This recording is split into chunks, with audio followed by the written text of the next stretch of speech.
Muy buenas a todos. Hoy quiero hablarles de los factores que tenemos que tener en cuenta para poder armar o programar una buena entrada en calor y de esta manera mantener la salud de nuestra comunidad, de nuestros atletas dentro de cada sesión y así proyectar mejores niveles de rendimiento. En primer lugar, tenemos que saber que las características del entrenamiento son fundamentales. No es lo mismo tener un atleta que realiza sesiones específicas cada semana, como puede ser un levantador olímpico o un powerlifter, que tener un crossfitter que va a realizar ejercicios combinados de gimnasia, de levantamiento olímpico, de carrera, remo o bicicleta o saltos, y dentro también de esa variabilidad de movimientos va a tocar diferentes capacidades físicas. En un levantador olímpico vamos a estar estimulando siempre la fuerza máxima y la potencia para poder hacer una transición de fuerzas de la fuerza máxima hacia los movimientos de potencia y poder levantar las cargas por encima de la cabeza. En el powerlifter vamos a tener siempre estímulos de fuerza hipertrofia y fuerza máxima para poder generar una estructura en el cuerpo del powerlifter que le permita soportar las sesiones consecutivas con volumen de kilos y los picos de fuerza máxima que el atleta va a ir tocando. Y en el caso del crossfitter vamos a tener variabilidad de movimientos todos los días, todas las semanas, y la cantidad de carga, kilos o intensidad que nosotros vamos a poder manejar dentro de cada sesión seguramente va a variar mucho menos en ascensos y descensos a lo largo de un mismo periodo si lo comparamos con un levantador olímpico o un powerlifter. Entonces, segundo punto, si es general o específica, tengo que tener en cuenta, por ejemplo, que en un corredor yo voy a entrar en calor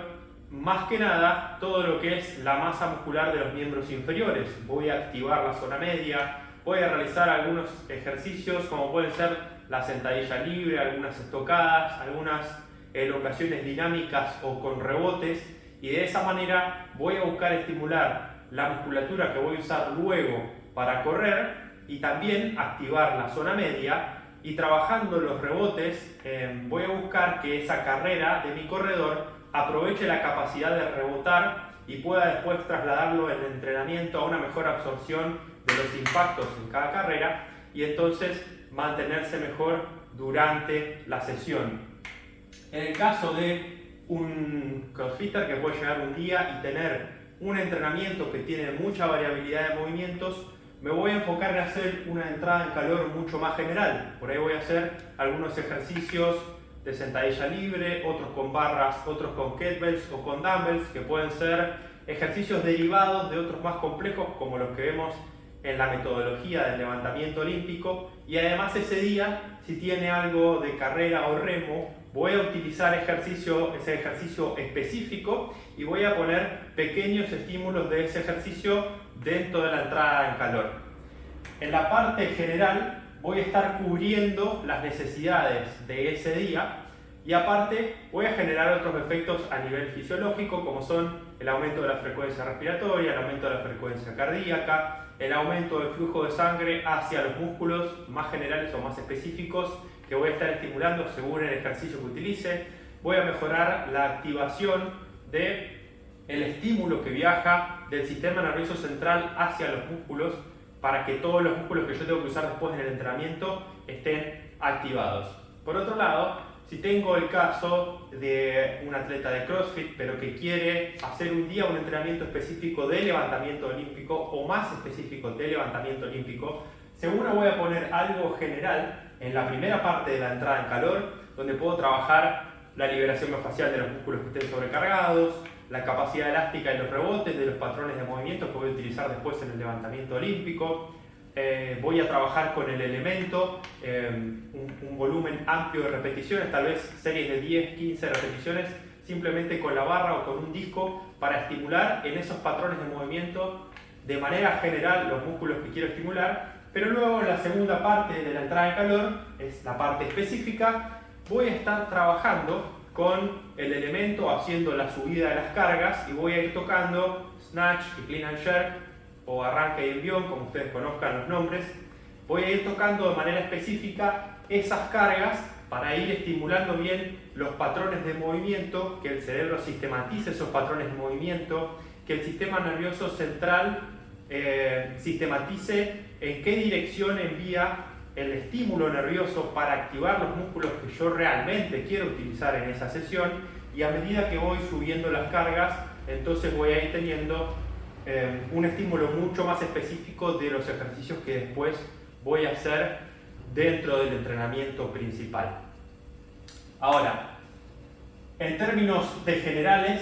de los objetivos generales de la entrada en calor, voy a apuntar a lo que mencioné antes como la respuesta fisiológica del cuerpo ante los estímulos que yo utilizo en la entrada en calor. Y para eso tengo que pensar un poco en cuáles son las características de la actividad que yo voy a realizar dentro del entrenamiento. Como mencioné antes, si yo voy a buscar aumentar la frecuencia cardíaca, la frecuencia respiratoria, la irrigación sanguínea a los músculos que voy a utilizar dentro del entrenamiento, voy a tener que lograr eso seleccionando ejercicios dentro de mi entrada en calor que apunten a enviar esos estímulos a las zonas que yo voy a usar dentro del entrenamiento. Pero en este caso, de objetivos generales, fisiológicos, voy a buscar trabajar un poco más de volumen, porque hay un lapso de tiempo en la primera parte de la entrada en calor donde el cuerpo se entera que se está activando, donde el cuerpo modifica la irrigación sanguínea, toda la sangre que está distribuida por el cuerpo la va a redirigir hacia los músculos que yo estoy activando para luego hacer el entrenamiento principal. Entonces tengo que darme un pequeño periodo general para aumentar la frecuencia cardíaca, respiratoria, la viscosidad de los tejidos, la irrigación sanguínea de los músculos que yo quiero aumentar, la intensidad de la señal o la especificidad de la señal desde el sistema nervioso hacia los músculos que yo voy a utilizar. Entonces, en esta parte general voy a buscar, como dije, un volumen de series y repeticiones que me permita llevar en términos generales lo que yo quiero mover específicamente a una activación muy buena, y luego voy a ir a la parte específica donde ya voy a tocar, como dije antes, los patrones de movimiento específicos de los ejercicios que yo tengo que trabajar dentro del entrenamiento, y voy a ir subiendo las cargas o aumentando más las repeticiones o aumentando más la intensidad de los movimientos que voy a realizar luego en la sesión principal. Espero que se hayan entendido estos 4 aspectos generales importantes para mantener la salud de nuestros atletas dentro de lo que es cómo programar una entrada en calor. Y en el próximo video les dejo un poco más de material sobre estos mismos temas.